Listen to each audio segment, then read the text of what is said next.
Thank you so much, Jimmy. So why don't we get right to it and introduce our panelists. I'd like to ask each and every one of you if you could just come on up, and then we'll sit down and have some discussion. So first, Sila Kiliccote, who's here with Breakthrough Energy Ventures. Next is Vikas Gupta from Shell Ventures, Hsieh from Kleiner Perkins, and then Hannun from Dandelion Energy. So please come on up.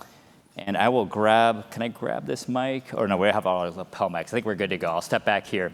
So yes, my name is Jaramillo. I'm a faculty member. I have 3 appointments, chemical engineering, School of Engineering here, the Energy Science Engineering Department through the new Stanford Dorr School of Sustainability, and then through Photon Science at SLAC National Accelerator Lab. I'll say a few words about kind of roles and responsibilities that I think are very relevant to today's panel. But maybe what I'll do is I'll just ask each of our panelists if they can just give maybe the 30-second intro to themselves, and then I'll say a few remarks, then have each of our panelists then kind of dive deeper into how they're contributing towards sustainability and accelerating pathways to scale. So Kathy, would you like to go first? Sure, yes. My name is Hannun. I'm president and co-founder at Dandelion Energy, and first started what would become the company as a project within Google's X Lab, and then ended up starting it as an independent startup in 2017. And just very briefly, the company provides home geothermal heating and cooling systems. Hi, everyone. I'm Hsieh. I've been at Kleiner Perkins for almost 17 years now. I work closely with John Doerr and Al Gore and my partners there in the, I'd say, the mid-2000s to start, I think, the first wave of what you call venture capital investments in green tech. So I was summoned here to make sure I share all my scar tissues with all of you so that we don't repeat the same thing again. But here we are. Hi, everyone. I'm Vikas Gupta. I'm with Shell Ventures. I lead the San Francisco office for Shell Ventures. Being a long-term guy in the Valley, started my career in product marketing, product management, and been an investor for the last 10 years, and with Shell Ventures for the last 5 years. I can share ideas on myself, and I was working in startups on the experience for hard tech investing, as well as running hard tech companies. I look forward to the discussion. And my name is Sila Kiliccote. I'm a partner with Breakthrough Energy Ventures. Before joining Breakthrough, I had a small startup. And then before that, I was a scientist for 15 years. And I know a few things about transitioning technology from lab to market. Fantastic. Thank you all so much. You can see what a great panel we have, a lot of diverse perspectives, really aiming to tackle one of the biggest challenges that we have that I want to frame in the following way. Ask yourselves, how did we get to where we are today? You know, today's November 1st, 2022, and the world has 8 billion people, and we have an energy system that flows through most of the hands of the 8 billion, not all. There are equity issues, there are access issues, there are definitely some sustainability issues. Not everyone on Earth is prospering to the same extent. So the challenges are big. And I'd like to say that how we got to where we are today, there's a lot of good, there's a lot that needs improvement, came through what I think of as really an organic process by which humans, we, movers and shakers, educate ourselves first, early on, gain some skills, gain some knowledge, exit the walls of a university, enter the real world, really start learning different things, applying them in new ways, trying to build things that make a difference in the globe. And what's different to me now, there are a lot of things that are different. One of the things that's different is that I think for many of us, there is a North Star out there that no matter what your discipline is, political science, economics, medicine, technology, what have you, sustainability seems to be a focal point that many of us are driving towards and recognizing there's a huge need, a huge opportunity, also a tremendous challenge. And so if we take this organic pathway by which the world has evolved, it's been very dynamic over the past several years, certainly decades and centuries, all that change that has happened across the globe, the question is, recognizing that we might have this North Star that we're pointing to, where we want to change the globe, we have to do this urgently and at this massive scale. And that's something that we really have not had to do as a society, as a global society, is say we need change now and it has to impact everyone. How do we do that? We have not developed a process to do that. This organic process, I think now that we have all this scholarship now. We have governments that are interested in sustainability. We have industry that's interested in sustainability. We have students that are clamoring for education in sustainability. We have faculty that are excited to teach about sustainability. Okay? These are all good things, I think, if we want to achieve our aspirations in terms of sustainability. The thing is, if we just continue with the organic process as we've known it to get to where we are today, we might get there, we'll just get there 50 years too late. And I think that's really the fundamental challenge. We have to ask ourselves, how do we operate differently? How do we do things differently so that we can get to our goals faster and bigger and better? And so I think that's really what I'd like to lay as a foundation for things that we can talk about on this panel, really sharing kind of different perspectives on what are the challenges, what are the opportunities. As we view it through our individual lens, everybody here has a unique lens on these challenges as I'm describing them. And I think one thing that we need to do as a collective is say, we take all these things where we have different domains of expertise. If we just optimize our own thing, our piece of that puzzle for what the next couple of decades look like to us, it might be an amazing solution living in a vacuum. But we don't live in a vacuum. It has to plug into the rest of society. And if we're all trying to push hard on dynamically changing our world in a positive way, and we do it without that coordination, we're just going to end up with a bunch of independent solutions that don't actually meet the overall goal. They don't work together. And so I think it's really important for us to share all these different perspectives, hear from experts as we have on our panel, so we can learn from one another and then all strive towards that goal and co-create those solutions hand in hand. Now, I'll make one last comment before what I like to do is have each of our panelists just say, take a few minutes, share their experiences, share their perspective, tell us about your journey, what you've learned, what are the opportunities as you see them. Then we'll do some Q&A. I have a few questions I'd like to ask our panelists, and then we'll open it up to the audience. So please, everyone, think, take this expertise we have up here. Please be ready to fire away questions. Looking forward to engaging on that front. One final thing I just want to point out, Jimmy mentioned that I've been part of a team working on the accelerator through the Stanford Doerr School of Sustainability. This is absolutely a foundationally different part of the university that has not existed before. You're not going to find this, I think, commonly at other universities. If you know of good examples, please talk to me. I'd love to learn about the examples that you might have as we're trying to do something that is really different than what I would call the bread and butter of a university. Universities have a very important mission in life. It is education and it is basic research. And we need that, and we need it now more than ever. And we need to continue doing that. But there are other dimensions that we're really excited to add to that fabric of what we have here, and that's really through this accelerator, is providing an outlet so that faculty, so that students, so that postdocs, so that the Stanford community and the Slack community have a chance to actually take things to impact faster. And that is not something that typically a university has valued so much, and it happens. Stanford's known for that, so are other places. It happens here, but the reason why it happens here is not because there's a structural opportunity to provide that avenue. It's rather because of individuals on this campus, again, whether it's students or postdocs or faculty, that are really excited to move and shake and have impact, whether it's in economic policy, finance, health, education, tech, whatever it may be, who are trying to change the world, so to speak. They're doing that at the individual level. We're trying to provide avenues through the accelerator to have more of that, provide more avenues for that. It doesn't take away from any of the things that are important to the university. It really just adds to. So we can talk more about the accelerator later if you'd like. At this point, I'd like to pass the baton. Why don't we start with Kathy, and you can just tell us a little bit more about your journey, things that you've learned, messages that you have for our crowd today. Sure, thank you. Well, I'll try to keep it relatively short to start, but as you were speaking, I was just thinking about how in my time at Google, I think one of the things that X was really wrestling with over those years was what are the types of problems that are best solved in a lab environment with a lot of technologists and scientists, and what are problems that are really best solved outside, and how do we distinguish them? And it really did impact my journey there because some of the first projects I worked at X were actually pretty well suited for that type of environment. We made a prototype that could take, for example, CO2 out of seawater and combine it with renewable hydrogen and show that, carbon neutral fuel was possible, and here's what the cost curve might look like. And that type of work we did in partnership with Park.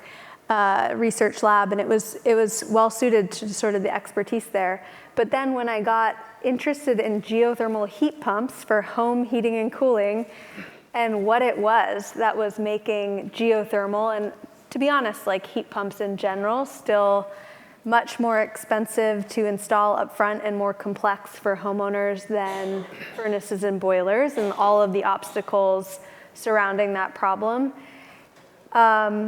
It just became clear over time that that style of problem was less well suited to a technology development environment. And it's maybe easy for you to see why, in the sense that a lot of the problems with transitioning homes from burning fossil fuels to using renewable energy for heating, there's some technology there. There's certainly not no technology problem there, but so many of the problems have to do with like, what is the structure of that industry, and the fact that the incumbents compete on distribution, but they don't just sell directly to homeowners, they sell to distributors, and those distributors sell to contractors, and they sell to homeowners, and like everyone's operating in their own micro-regulatory regime, and homes have been built during all different decades under all different building codes, right? There's like all of this complexity that is really at the root of this problem that can inform the technology you build, but you really have to,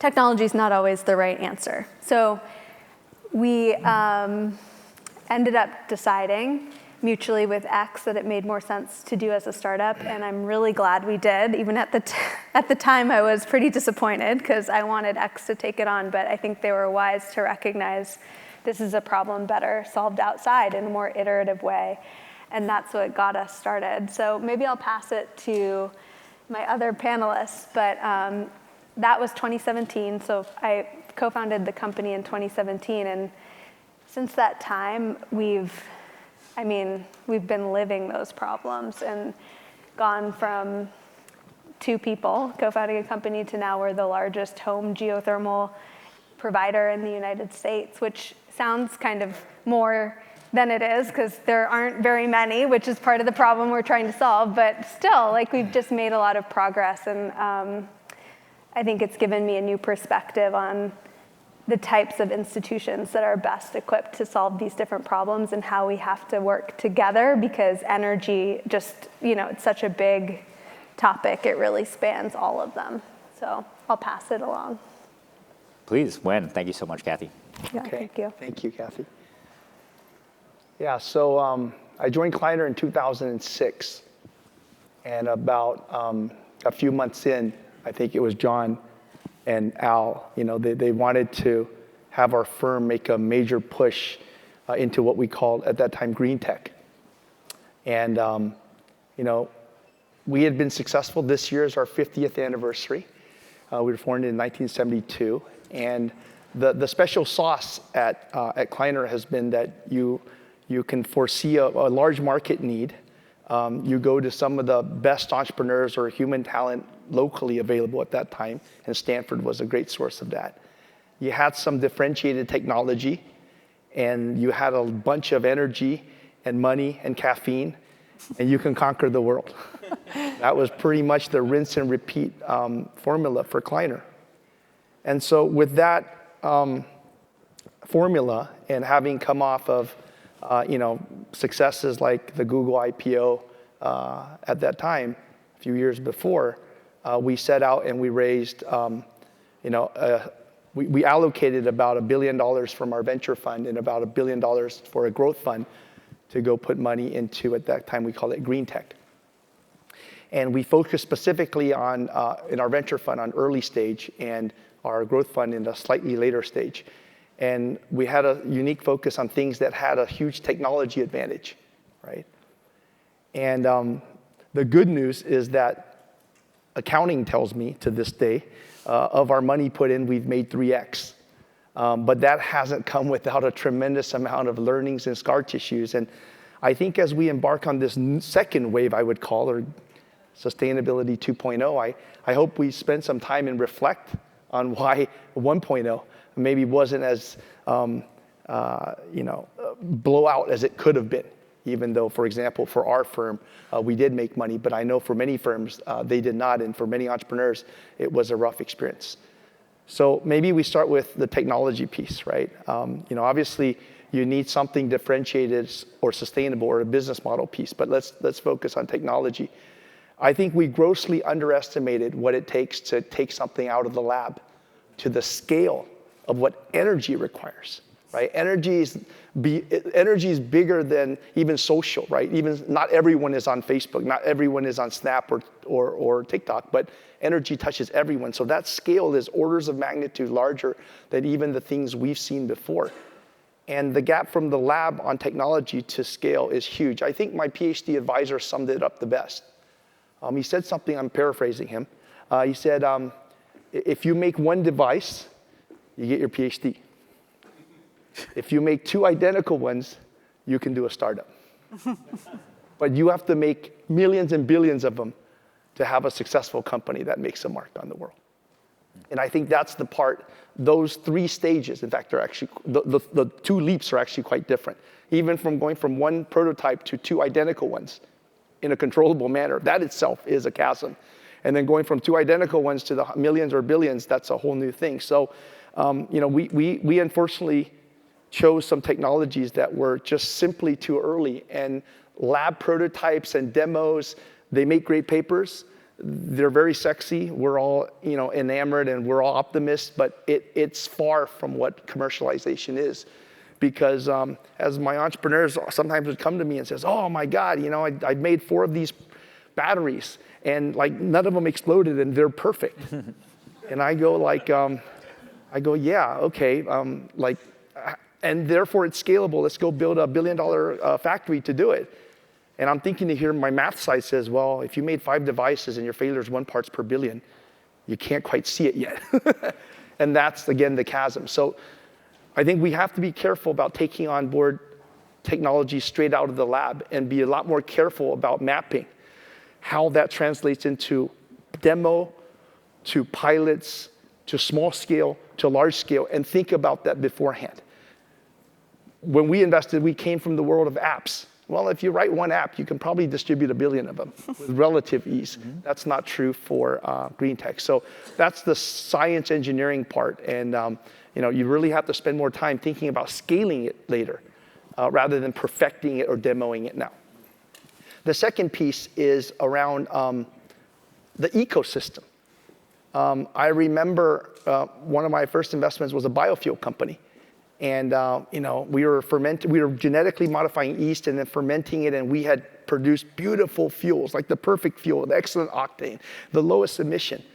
And everything worked, except that in thinking about the venture, we forgot that fuel, getting it to the public, involves blending, distribution, right, retail, policy, subsidies, and that was something we completely underestimated. And our ability to get the fuel out was severely hampered by underestimating the existing infrastructure and what it takes to move into that. And so for startups now, we think a lot more carefully about the incumbent ecosystem, how you would move into it, how you would create both win-win with the incumbents and yourself so that there's a willingness to take, and then how you scale. And oftentimes, that's not a skill set that exists within the startup, because oftentimes it's founded on technology advantages or innovation, sometimes the sheer will and passion of the founders, but that doesn't force the big oil companies to open up their refineries to you, open up their tankers to you, to open up the gas stations to you, right? And that oftentimes you can achieve demonstration, but not speed, not scale, and ultimately, if you don't have scale and speed, you don't have impact, right? So that's another thing that we underestimated. The third one is externalities. And I'll give you 2 examples, right? Obviously, as a biofuel company, you're dependent on the price of fuel. Well, unfortunately, we don't control what OPEC does, as Biden found out recently. You can be upside down. I mean, we invested in a lot of solar companies. What we underestimated was how much the Chinese would invest in their provincial solar darlings, and completely drop the price faster than a normal technology curve would allow you to do. And there's nothing you can do about that, right? And so, for most of our solar companies, despite the technology working, despite high efficiencies, we couldn't come down an unsubsidized cost curve, the rate traditional poly or normal silicon could in China, right? And so that's another externality that one has to factor in. I'd say another key thing is the price on carbon. A lot of, we help fund a bunch of companies that focus on, hey, if we can only save this amount, people would monetize it. But without a fixed, understandable, predictable, scalable, transparent carbon pricing, it's very hard to anticipate economics for a company that's mitigating carbon if it's not clear what the price is, right? And I know there's green credits and stuff like that, but it's more of an ad hoc industry than it is like the stock exchange or the commodity exchange, right? So without that, that's really hard too. And I'll give you one more example and stop here. And I think the last part is just underestimating time scale. Time scale. Venture funds are typically 10 years, and they're extendable. If you're lucky as a prominent VC, you might get sort of 2 years extension, so 16 years. The time scale of energy and deployment is very different than that. And that's why I come back to, a lot of people say, how come at Kleiner you don't do frontier tech, you don't do deep tech? Why do you cut hard tech, right? And actually I coined that term because we have 5 criteria for hard tech. One is there's hardcore science or engineering that creates some form of differentiation. We say that in addition to software, you have hardware, which for a small company is really hard to manage. Supply chain, material, working capital, right? Physical goods. We say that it's really hard to do. And the fourth one is if you do it right, it's hard to copy. These 4 criteria actually apply to frontier tech and green tech and deep tech. The 5th criteria, which is the part that you only come up with if you have enough scar tissues, is that the venturable ones are hard to find. We believe that most of sustainability, or a lot of it, is not venturable. It should be undertaken, as you pointed out, by government, institutions, think tanks, big companies. But they don't fit in the scale of a 10-year time horizon to create something that's sustainably independent. Several $100 million of capital instead of billions or tens of billions or even hundreds of billions. And that makes our bar very high, not because we don't want to invest, but because in many cases we may not make a big difference. So I hope that I'm really enthused by this new generation of, this new community of sustainable investors and supporters. But we must not forget the tuition that a lot of us have paid about 10 or 15 years ago trying to get the first wave off the ground. And I'm happy to talk with any of you if you want to double click on any of these concepts. But that's pretty much it. Those are a short summary of our learnings of having done it for the last decade and a half and put in about $2 billion of effort. And I think we're going to be better off leveraging those learnings. Thank you so much, Wen. Super. Thank you. Right. Vikas. That's heavy to follow on, but I agree with a lot of stuff that you said. I was on the other side rather than the investment side. I started my career working at startups, so I've been a guy who gets money and then has to deliver a product. I agree with you. At that time, we were naive. We thought we have a cool technology and we will change the world. It doesn't happen in hard tech. It's a very different beast. But now having moved to a bigger company, Shell, which is a global company, has access to resources and a global viewpoint, I kind of think back, wish when I was at a startup, I would have somebody from Shell or worked with Shell or some company like Shell who understands the global landscape better would have helped me probably not go through those ups and downs that I went through when I was at a startup. At Shell, obviously everyone knows us as an oil and gas company, but we are changing. We are changing very fast. We realize oil is going to be there for the next 30, 40 years, but we see the future in decarbonization. So the venture arm is primarily focused on investing in innovation that helps with decarbonization. We have a $1.4 billion fund. We invest across stages. We have investments of $500,000. We have investments of $50 million.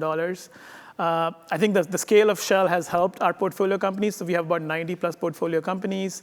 We have an implementation team. So in part of our venture team, we have about 6 people globally that take our portfolio companies and help them in terms of how Shell could be your first customer and make you successful. And I think in the energy ecosystem, that is something I see more and more valuable. And just not on the investment side, as the topic is speed and scale, we can definitely help with scale, but when things are at a lab stage, Shell is still involved. So we have partnerships with Stanford and many other universities and research institutes all over the world, which work with our scientists. We have 3 research centers all over the world. So we have one in Amsterdam, one in Bangalore, and one in Houston, where there are hundreds of PhDs who are working on many things beyond oil and gas. And they work with Stanford and many other universities to help take those ideas from a lab scale to a commercial scale. And then in the middle, we have another unit called Game Changer that works at TRL4, TRL5 kind of technologies, where we give grants to help them commercialize some technologies. And once they get out of that, the ventures team gets in and help scale it further. So been a good experience for the last 5 years with Shell Ventures. And I think what's different now from Cleantech 1.0, which I was part of as well, is a lot of corporates have got into this space and are willing to invest because they know they can scale it. That was lacking in Cleantech 1.0. I'll pass it on. Yeah. Great. Sila. Yeah. Let's see. I think I've been in sort of different parts of this ecosystem, being a scientist first, and then switching to being a startup founder, and then getting into venture. I have so much to learn from Ben as I listen to you. And so I started my career as a scientist at Lawrence Berkeley National Laboratory. While I was there about 12 years, I worked on one thing and one thing only. That was the automation of demand response. We spin out a standard called OpenADR, which is now an international standard that has embedded into millions of devices worldwide. That was a success story. That was very impactful. But for a basic research lab like Lawrence Berkeley National Laboratory, it was really difficult for them to place me. I wasn't publishing in Nature. I wasn't doing a lot of the things a lot of the other scientists did. It was really awkward for them to deal with me, really. And so it was fun. There were a handful of people like me who were really interested in applied science instead of just basic energy sciences. Then I actually started at SLAC and Stanford. It was a total different reception. SLAC had just built an applied sciences division, and everyone was really excited to have some people here who had connections with the companies around them, who had connections with the startups, whose work at the lab could actually make an impact in the ecosystem. So I said, okay, I'll do things differently. I'll work on software that can easily be transitioned into industry. I'll actually get the industry involved often and early so that we can transition these technologies in a very fast way. OpenADR took us 12 years and about $20 million of California Energy Commission funding. So 12 years, 20 million. Those are numbers to remember. Now, when I was at SLAC, we built software over 3 years with our partners, industry partners, and when we wanted to transition, they said, this is great, we love it. It's going to take us 5 to 7 years to get it in front of our customers. And I just lost it. I'm like, what? First it took 12 years, now I'm trying to do it better, and it's 8 to 10 years. I thought, look, I know how to build teams. Well, I know how to build, I knew how to come up with an idea. I knew how to get it funded. I knew how to build teams. How difficult can it be to build a startup? So I left my job at SLAC and formed a startup called EIQ Mobility. We were accelerating and simplifying electrification of fleets. Great. I felt like I had everything I needed, only to find out that I was missing a few skills. It's not that easy. You can know the technology really well, but if you're not deliberate about your technology getting into the market, those gigatons do not equal to gigadollars. So we just have to make sure that we surround ourselves as we're transitioning technologies and building businesses. We surround ourselves with people who actually know and complement skill sets. And that's why the startup teams are so important. And at Breakthrough Energy Ventures, I have a different role. I see people like me all the time coming and pitching great ideas to me. And we have several thresholds. One is to half a gigaton of greenhouse gas emission savings for any company before 2050 when they mature annually, which is a very important goal that just sort of focuses our attention and our investments in a certain way. And then, of course, we're expecting gigadollars for gigatons, as I said. So among all of these experiences, I think I learned a couple of things, if I may just quickly summarize. One is impact doesn't mean that you have to have a startup. Impact can be that you have developed some standard or government technology, something that helps the policymakers make faster policies, accelerate or simplify certain parts of the ecosystem. That's all impactful. So we need to figure out how to quantify impact. The other thing is, of course, we need to sort of create impact metrics for academics and scientists. If they want to be impactful, deliberate in their research, we need to make sure that we have different criteria for evaluating their performance. The other sort of area is that we need to, if we're going to take something from lab to market, we really need to surround ourselves with people who actually know how to do this and how to scale up. And sometimes, I'm like, what? I need a sales organization? What does that? Why do I need a sales organization, right? So sometimes as a technologist, you sort of diminish the needs that you're not aware of or don't know much about. But it is all these things together that make a really great company, and you should not undermine any of the other contributions of the parts and pieces that makes it a very good business. So I'll stop here. Happy to answer any questions. Wonderful. Thank you so much, Sila. Thank you to all our panelists for all these fantastic perspectives. In a moment, we'll open it up to Q&A. I'm sure there's lots of questions to ask among our panelists. I want to start with one, and I'll just seed the thought. I want to share some ideas building off some of the things you said, Sila. And the question I have is, what disruption in our ecosystem do we need to help you and others like you succeed in the roles that they play in sustainable technologies? Okay, so if you could kind of change one thing with a magic wand, what would that thing be? Ponder that for a second. Building off some of the things that you mentioned, Sila, I think that's where, when I think about Stanford and I think about other universities, Stanford is one of many, many universities in our world with lots of phenomenal thought leaders, lots of scholarship, lots of expertise, lots of youthful energy of students and postdoc, people who want to change the globe. And I do feel like that alignment in priorities, again, basic research and education, those are very important, but appreciating and valuing, for instance, at the tenure, when it comes time to put in paperwork for tenure, how can you concretely assess impact and value that at a level that is commensurate with being a good educator, with being good at basic science. Those are not the only two things that are important in this world. And I think that's the role, and this is kind of a broader question of what's the role of a university, and how can universities have a stronger connection to the outside world. So I'll offer that as something that I think can be looked at. And for any university can answer that question as they see fit. If more universities were to value such a thing, I feel like that would really help advance scholarship to translate to the real world. So super. So back to my question to our panel, and then we'll open it up to Q&A. Kind of, if there's one thing that you'd like to change about our ecosystem that you think would allow for an inflection point in things that you work on and focus on, what might that be, and who would like to go first?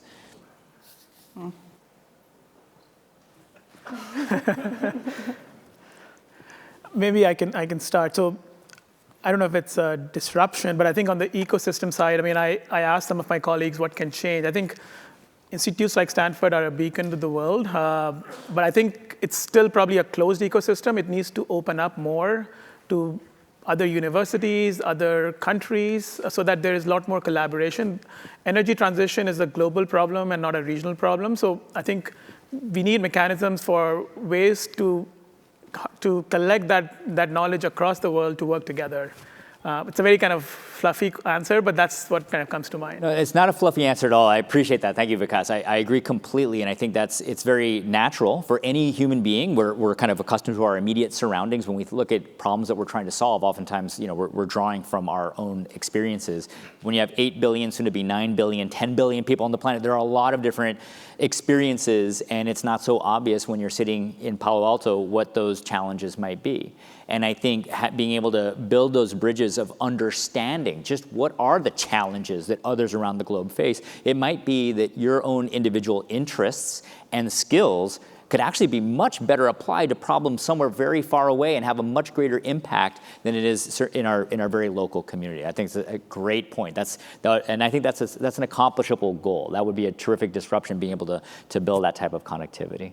I think the change that I've seen actually really accelerate in recent years that's having a great impact is just the policy changes that are making it potentially much more lucrative to do clean tech. I know for my business in particular, the Inflation Reduction Act is a huge accelerant, and I think it is really important because to commercialize technologies, we need to get people interested in making money, interested in commercializing them, right? It is that partnership between people who really understand business and scaling, and then technologists who have a vision for what to do and how to make the technology work. And I think to your point, not everything is venturable. I'm sure that Shell also has a lot of, and I know Breakthrough because they're one of our investors, but anyone who's willing to support these concepts needs to have some interest in them working out. And so I do think that as the policy landscape shifts and it just becomes easier to make money doing some of these things, we're going to see that alone start to make a lot of the collaboration we need to happen. Fantastic. I'll go next. Please. So I was struggling with which one would be more important, doing all the weightings in my head, and I couldn't come up with an answer other than the more emotional one that I have.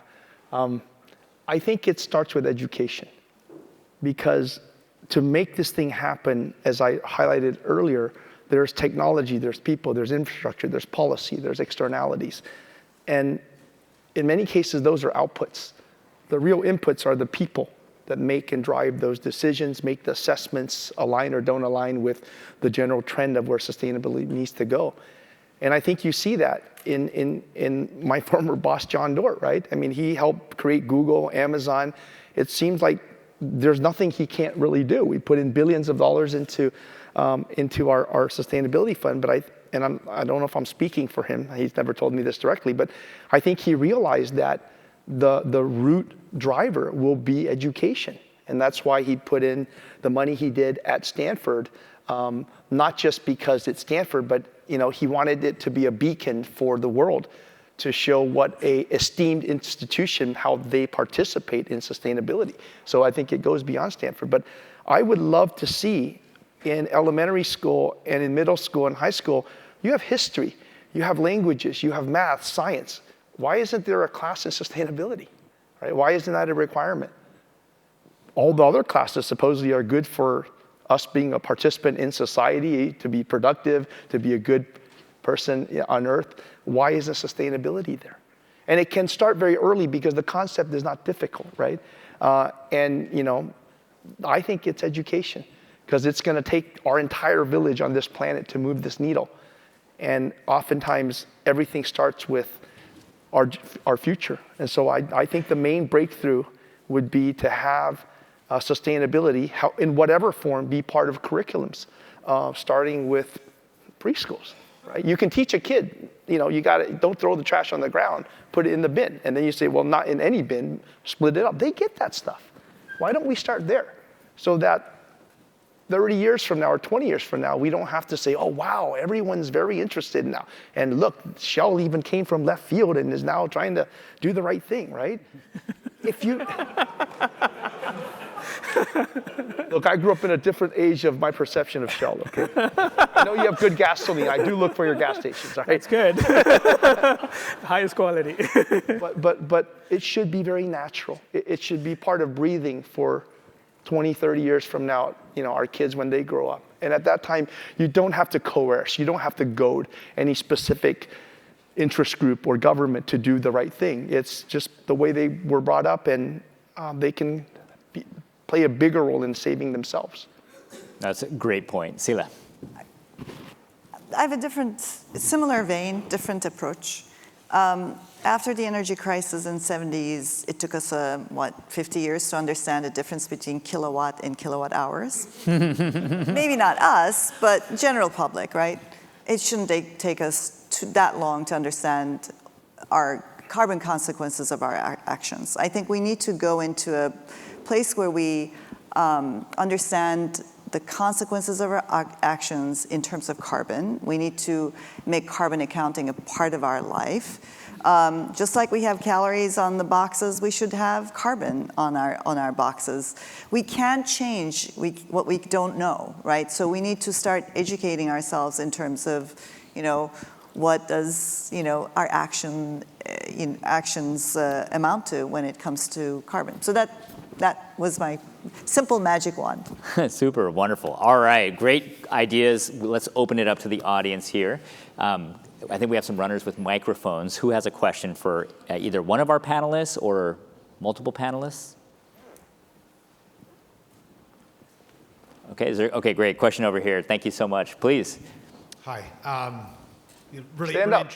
Really interesting stuff. I'm Marcus Redner. I'm part of the Stanford DCI program and taking courses in sustainability and learning about a lot of the things that you guys have already known about for a long time. But I'm interested, when you talked about ventures that aren't really venturable, right? They don't provide the upside potential for 100x returns necessarily, or in the time frame that the venture funds are commonly organized for. And then we've got, Vikas, you're here for Shell, and maybe Shell's got a different timetable, but then Breakthrough's here, and presumably you guys are looking for venture. So I'm sure Google, coming from the Google X experience and now spun out, maybe a different timetable. So my question maybe for anybody or everybody is we think about, Tom, the massive kinds of investment and change that has to happen. What role reasonably should we expect the venture capital community to play in that transition? I can go first. Please. Very quickly, I know what our role is, or the role that we want to play at Breakthrough is. We know that the impact and any investment in climate change and energy and other parts of sustainability requires longer time horizons. It takes time for technology to develop, technology to build into a product that's scalable, and then scale it. So we tell everyone that we're a 20-year fund. We're a patient capital, we're a 20-year fund. We come in at an earlier stage, try to, get as much equity as we can for the company, but support it for the life of that company, not just with funds. We're not going to, fund the company for 20 years for sure, but with support of the network that we build and the platform we build. We have policy teams, we have Catalyst program, we have early on fellows program. So Breakthrough has built a platform of which the venture side is one of them, but the companies that we invest in benefit from the network and the platform drastically. So it's not just about money, it's not about the time scale. I think it's about the support you provide to the company so that they can be successful in the long term. Great, thank you. Sila, other responses to that question? Yeah, I think Sila said it well. I think the main role we can play is to bring on board, whether it's a early stage or a speed up, the breadth of considerations and resources and network and awareness that is required for that company to have a good chance at getting to speed and scale, right? I think oftentimes, we consider ourselves shepherds, supposedly sharing our scar tissue so that company doesn't repeat that again, right? Because that's a waste of time and resources. And I think that's the best thing we can do. There are cases where we can take it to some form of liquid outcome. Some cases we have to hand off to the next generation of big energy companies. And in some cases, it may not work out well, but you learn a lot and you find the team new homes because their scar tissues and their learnings will go a lot further in those next ventures that they embark on because of the things we've been able to impart, the wisdom and the learning and the network. So I think that's our main role. That would be our main role for entrepreneurs. And maybe just adding to that is, so we are not just Shell venture arm, but there are many other companies who now have a corporate venture arm. They look at an investment from a financial return perspective, but in addition to that, they look at how that startup can help the parent company. And that is quite often quantified as well internally when we make decisions. That would be the angle that the venture community or the CVC community can play for startups in the energy landscape. Great. Other questions from the audience? Yep, we have some hands raised over here. Admittedly, with the lights in my eyes, I can't see the audience super well. So if I miss someone, let me know. Thank you. I'm a PhD candidate in chemistry from Caltech, and I was interested in this idea, Sila, that you talked about of performance metrics for academics and researchers. And as an active researcher in the field, we often have these intro slides that cite crustal abundance of an element and then motivate it as something that would be scalable. And then, academics tend to work with other academics to think of useful performance metrics for new technologies, whether that be for specific applications. But my question is, what role could the venture community play in terms of establishing those types of metrics or criteria for academics that could be useful guides in terms of thinking about what technologies are ultimately scalable, or is that something that has to happen more organically once an idea has sort of emerged out of the laboratory and been pitched to a member of the venture community, or could the venture community take a more active role in defining those performance metrics? So there are lots of questions there. Let me just sort of unpack it a little bit. I think as a researcher, I sort of created my own impact goals myself and shared it with the organization that I was in. It may be bottom up or top down. So that's something to be sort of determined by person, by institution. In terms of venture, right, we look at different things in different ways. For us, the technology, success of the technology is great. The fact that it has performed well in a laboratory is great. It's just the first piece of de-risking. You have to, as an entrepreneur, come up with a roadmap of de-risking the technology as you get into the impact that you want to get to. So there's the lab de-risking. There is the sort of prototype pilot de-risking. There is sort of ecosystem de-risking from all and every time you have these de-risking events, you still have some assumptions that you still have to test out and de-risk. So I think for a startup, for an engineer or a technologist who's building a startup, it's really important to understand and really sort of park your assumptions somewhere and go back and test them over time as you're building your business. So I'll stop and see if anyone else. I don't have anything specifically on that. Yeah, I would never get any venture capitalist to set any academic metrics. That'd be my only advice to you. That would be disastrous. Yeah. If I could add to what I think the connectivity that I think we need more of is actually with industry, and it's really so I think the academic community, what really drives a lot of us is being curiosity driven, right? And that's great. We need that. We need to understand how our universe works. Thank goodness we have people, trying to, create the Higgs boson, measure gravitational waves across the universe. I have no idea how to monetize these things. I'm very happy that there are people who are studying this, trying to understand how our world works. I think in academia, that curiosity can be a can be directed in so many ways that some might have kind of a more potentially fruitful path to impact if that's of interest, others less so. And I think what would really help establish that for scholars who are really excited about having impact, it sounds like you're really interested in having impact. What could you study from a chemical perspective that could really make a difference? There's probably 1,000 things that would bring you happiness and joy to study at the molecular level. That's right. Some of those things, if you could crack that nut, it could actually, become something massive and sustainable and helpful for societies. And so I think that's where we need the input with industry, where industry is identifying some real world problems. And I can't tell you how many times in my day I have seen, I'm talking with industry folks, it's like there are certain areas of science that people are just doing some beautiful science and they're like, that is completely not helpful. That will not move the technology an inch. It's gorgeous, it's nature papers, it's science papers. That's not going to move it. The real problem is here. And in academia, if you don't know that that's what the real problem is, because people in industry know that's what the problem is, then you might be steering in a different direction. Now, it'll still lead to papers, it'll lead to PhD students graduating, it'll lead to great education, it'll lead to tenure. Great, these are all great things. You could also achieve all those if it's of interest to tilt it in that direction. So I think that's where we need more engagement. That's something in the accelerator we're trying to build, what we're calling the global network. The global network are trying to bring the movers and shakers of the globe and trying to build those connectivities to campus, not just for students and postdocs, but for faculty. Because that might not have been in their training. And look, if they're not interested in this, no problem. It's opt-in, but maybe they're like, oh, wow, that sounds interesting to me.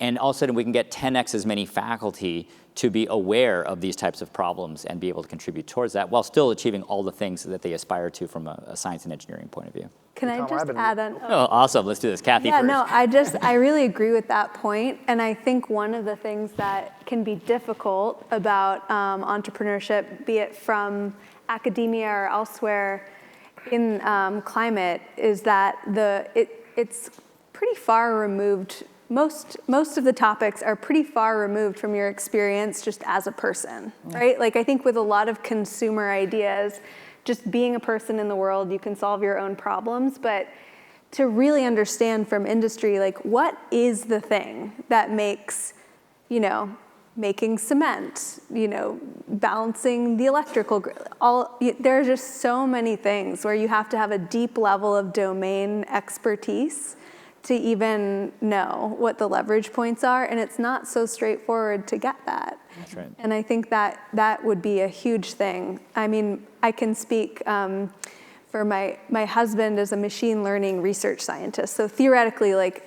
a very applicable skill set. And he has asked me, he's like, I want to do something for climate, but I don't really know what to do. And it's like, if he doesn't know what to do, what hope do so many of us have, right? And I think that's a huge, that's something I'm really excited about at Stanford, because I think that's a huge opportunity. Indeed. I have an idea. If you're in the sustainability school, if you're a professor or grad student, if you're a professor, you need to take a sabbatical in the industry that you're doing research on. So Professor Chui, you got to go work in a battery company for like 6 months and get a sense of what that really is. Because if you're inventing stuff that's supposed to go there, whether it's integrated, complementary, he's volunteer right now, right there. Okay? Right there, all right? Our first taker, but I think that, because again, I go back to this, at the end of the day, it's impact in the real world. If you're not aware of what that real world is, the academics don't translate, right? So I think that's one for students, for faculty, and I see a volunteer here, that's very good.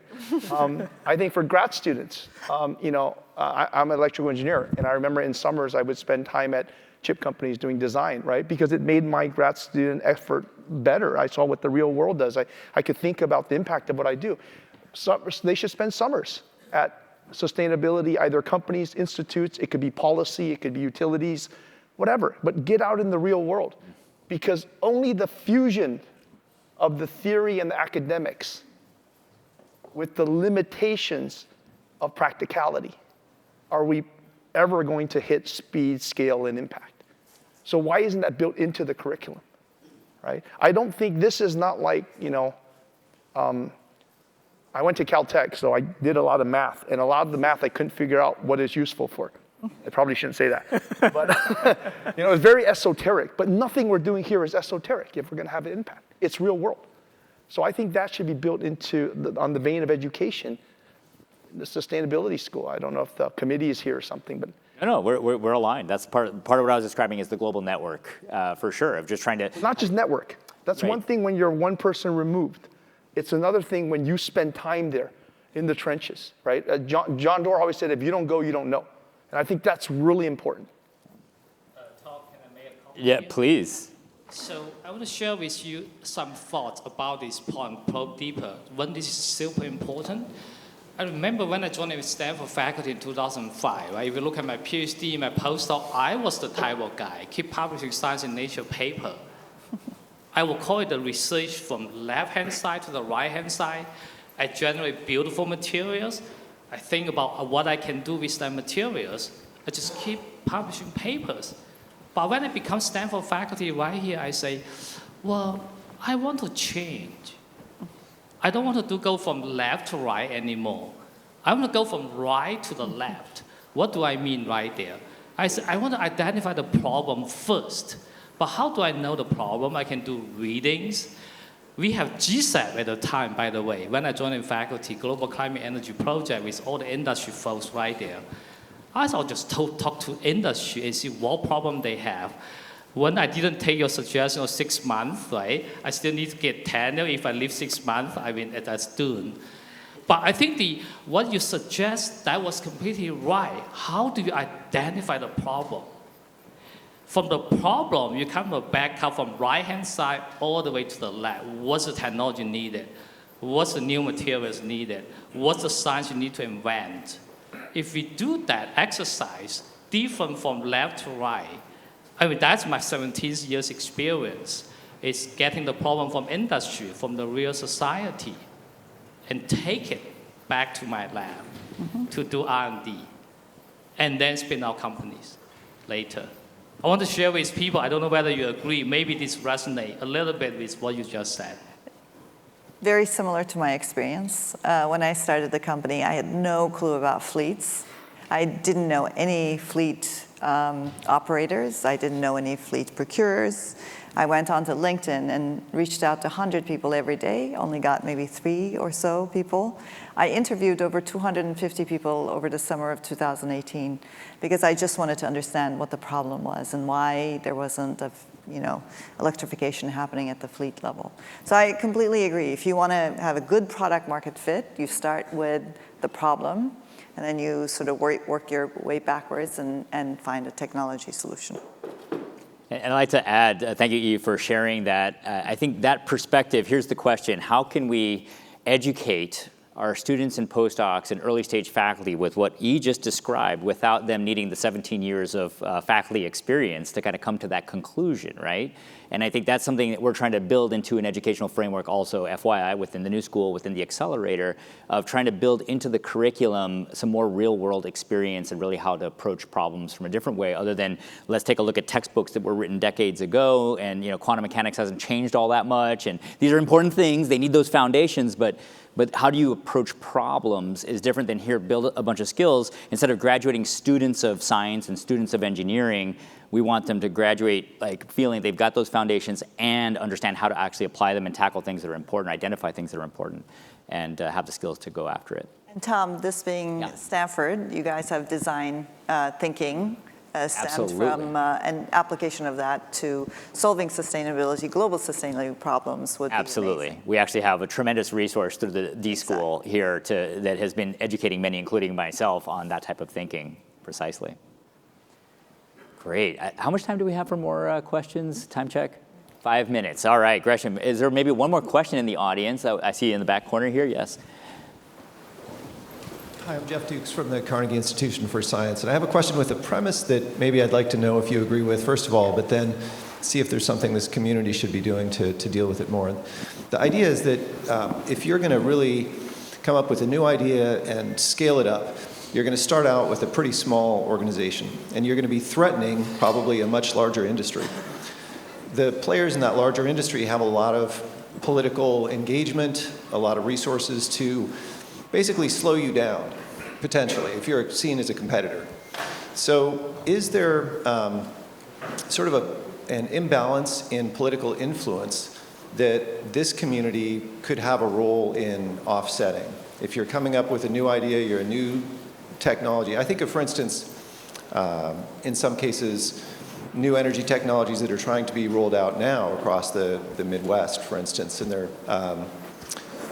they're cheaper, solar and wind, but they're getting a lot of resistance at the local scale that I think is in part coming from larger industries having a say in terms of influencing the local populations. So that may not be the perfect example, but I think always when you have little companies, they're going to have less political influence than big ones. So your thoughts on that, please. Somebody want to tackle that? I mean, generally speaking, if you're a small company, you don't come on big companies' radar for a long time. So I don't think you need to be worried about it. Yeah. I was going to say the same thing. I mean, in the HVAC industry, yeah, most of the players are very big with billion-dollar R&D budgets, and they're just not thinking about the same problems. So it hasn't been as much of a factor for us. That being said, I would also say innovation in policy, I think, is just as important as innovation in tech. And I think when we have, if we can think, and so we need scholarship in that area, and that's why it's also really important to recognize that and to educate. We're very tech focused naturally, given the nature of today, the Innovation Day, and this panel. But can you imagine extending that exact same principle to students and postdocs, faculty working on the policy side? How to talk to decision makers, how to talk to government officials, how to talk to others in that ecosystem, how to educate in the proper ways to advance policies to be receptive to disruptive technologies. So I think there's and let's do that in concert. If they do all that without understanding technologies that are coming down the pike, that's not going to, that might not mesh. So I think that's also really important. That's also another key reason why I think the Stanford leadership elected to start a new school, a door school of sustainability, because then you can bring these different areas of scholarship together under one roof. Do we have time for one more question? I'll ask Jimmy. Jimmy says, I have the green light. One more question from the audience.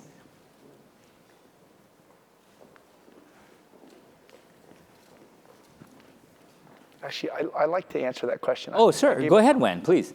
Sorry, it's a little slower today. We like to say sometimes that most startups die by suicide, not homicide. So when you're early and you're not on his radar, you really should focus on the things that are going to make you successful. Bring the networks and the expertise and the awareness about many of what we said so that you're better prepared when you get on his radar, that you have a strong footing, whether it's economically, technology, IP-wise, policy-wise, right? So as a startup, don't worry too much about him trying to squash you. There are infinite factors out there. People like him, not him exactly. There are infinite factors of which you will not be able to succeed that are well outside your scary, big boogeyman in your industry. And that's what I would leave you with. And surround yourself with great, advisors and thought partners, people who've failed or people who understand your industry and built that heft and knowledge and scars. So again, when you are ready to engage someone bigger, you can do it at the best footing possible. But most little companies don't have to worry about the bigger ones from the early beginning. Mm-hmm. There'll come a time, but it's not usually right away. That's the hope, right? The hope is to get to the point where you're on the radar screen. Exactly. Yeah. But the question is, you have to be ready for that engagement. That's right. That's more important than worrying about the engagement. Exactly. Sorry. So I have a question. So here at Stanford, we're very good at education, and we're very good at doing basic research. And so I look at that speed, scale, and impact, and I think one of the challenges is where and how would Stanford play a role in scale? That's not really part of what we do. And so this is really actually to the panel members, is that if you were to think about the role that Stanford could play in enabling scale, what would that be?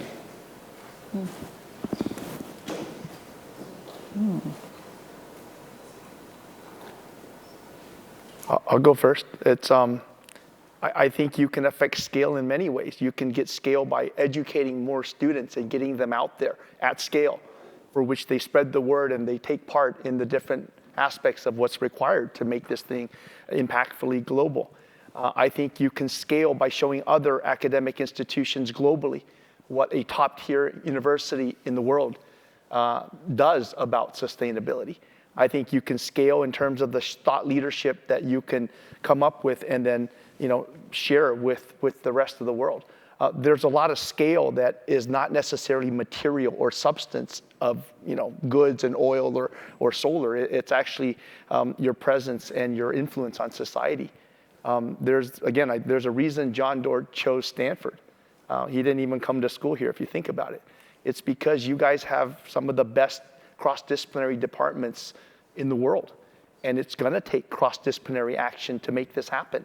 And you have the scale and the respect and the reputation globally to be heard. So I think that those things alone, and I'm sure you have the best faculty and the best technology and the best students, but those things affect scale in immeasurable ways. Arguably more than just spreading out biofuel or batteries, right? Those stick, or they're very tangible and they're enduring on all of our minds. I'll also say I think Stanford really is special as having a history of being close to industry, or like having a lot of communication. When I was at Google, I forget the name of the program, but Stanford had a program for people in industry that allowed me I got my master's degree in computer science here. And I could imagine a program like that extending to industry players that are relevant to energy, so that industry professionals can get educated here, in addition to the conversation we had about students spending time in industry, which I also think is super important. You know how executives go get their executive MBA? You should have a program for industry to be able to get their sustainability. Yeah, it's masters in the works. Yeah, that's exactly right. It's educational opportunities for those who are here, and also for the outside world to come in, and for the professionals. Absolute professional education and sustainability. Yes, in the work. In sustainability. And there's a huge alumni network that's global, and that have scaled companies themselves, scaled discussions, scaled awareness. They've done so much in scaling a lot of different things, and I think Stanford as a whole can benefit from that too. Yeah. Yeah, I'll add one more thing too, is that I think, and Sila, you brought this point up earlier, for instance, standards. Coming up with standards or doing analysis, software data commons for sustainability. These are things that are more easy to port instead of building physical gadgets and by the billion. These things are much more portable. So for instance, one of the projects that the accelerator is funding is looking at underground imaging, subsurface imaging, software, so that hardware, it's hardware measurements, but taking that software and making decisions as where you can put rainwater when it comes in a flood. One of the issues with climate change is that it might be that the integral of rainfall over the year hasn't changed that much, but you go through extreme dry periods, as we all know, and then extreme wet periods, and that water will just run into the Pacific. If you're California, it'll flood other places on Earth. If you don't capture that, you're in trouble. So how can you how can you use software as a tool with measurements to be able to say this is what we can do with our landscape, this is where we can put the water, and so that's just one example of trying to extend that globally. Yeah, that's awesome. Cool. All right, I'm giving the thumbs up. Why don't we give a round of applause to our panelists? Thank you all so much.